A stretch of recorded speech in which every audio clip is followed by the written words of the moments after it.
ఇశ్రాయేలీయులను ఐగుప్తు బానిసత్వము నుండి యెహోవా దేవుడు విడిపించెను. అయినను వారు యెహోవాకు నమ్మకముగా ఉండక యెహోవాకు వ్యతిరేకముగా ప్రవర్తించారు. బయలు విగ్రహములను ఆరాధించుచు యెహోవా దృష్టికి దోషులయ్యారు.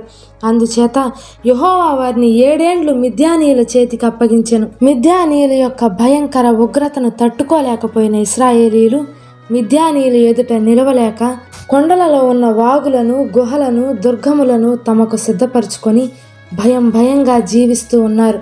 అయినను దయలేక మిద్యానీయులు, అమాలేకీయులు, తూర్పున ఉండి వారందరూ తమ పశువులను, గుడారములను తీసుకొని ఇశ్రాయేలీయులు విత్తనములు విత్తిన తరువాత మిడతల దండంత విస్తారముగా ఇశ్రాయేలీయుల మీదకు వచ్చి గాజాకు పోవునంత దూరము వారి భూమి పంటను నాశనము చేసి వారి యొక్క గొర్రెలను గాని, ఎద్దులను గాని, గాడిదలను గాని, వారి జీవన సాధనమైనటువంటి మరి దేనినైనను ఇశ్రాయేలీయులకు ఉండనీయలేదు.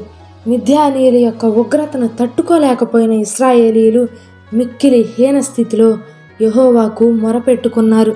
తమను రక్షించమని సహాయం కోరారు.